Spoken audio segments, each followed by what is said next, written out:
हर साल जब आषाढ़ मास का शुक्ल पक्ष आता है तो ओडिशा की सड़कों पर एक अद्भुत दृश्य दिखाई देता है। रथ, भक्त, मंत्रोच्चार और एक अनोखा उत्सव, इसे कहते हैं रथ यात्रा। पर क्या आप जानते हैं, इस रथ यात्रा के पीछे छुपी है एक गहरी आध्यात्मिक कथा, एक ऐसा रहस्य जो हमें भगवान के और करीब ले जाता है। रथ यात्रा का मतलब सिर्फ एक यात्रा नहीं, ये भगवान जगन्नाथ, बलभद्र और सुभद्रा की वार्षिक नगर यात्रा है। कहा जाता है कि ये वही दिन होता है जब भगवान स्वयं अपने भक्तों के बीच आते हैं। यह परंपरा हजारों वर्षों से चली आ रही है और इसका जिक्र स्कंद पुराण में भी मिलता है। राजा इंद्रद्युम्न द्वारा बनाए गए जगन्नाथ मंदिर से शुरू होती है ये रथ यात्रा, जो गुंडिचा मंदिर तक जाती है, मां के मायके जैसी भावना लिए हुए।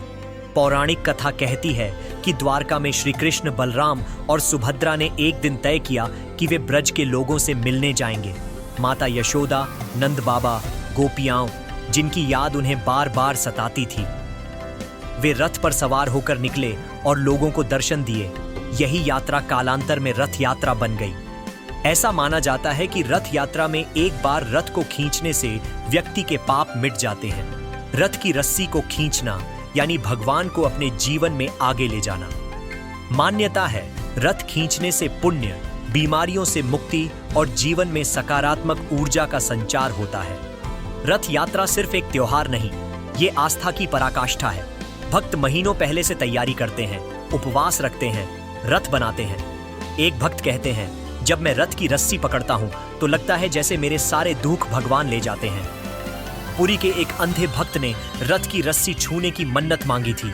जैसे ही उसने रस्सी पकड़ी, उसे एक तेज रोशनी दिखी और फिर उसकी आंखें रोशनी से भर गईं। डॉक्टर भी हैरान रह गए, पर भक्त ने बस यही कहा, मेरे भगवान मुझे देखने आए थे। कोलकाता के एक परिवार में वर्षों से झगड़ा चल रहा था। एक साधु ने उन्हें एक बार साथ रथ खींचने की सलाह दी। रथ यात्रा के दिन जब उन्होंने साथ रस्सी पकड़ी तो वर्षों पुरानी दरारें पिघल गईं। आंखों में आंसू, दिल में शांति। रथ यात्रा सिर्फ एक परंपरा नहीं, ये उस यात्रा का प्रतीक है जो हम अपने हृदय से परमात्मा तक करते हैं। तो अगली बार जब रथ यात्रा आए, सिर्फ देखिए मत, उस रस्सी को थामिए और जुड़ जाइए उस यात्रा से जो आत्मा को ईश्वर तक ले जाती है।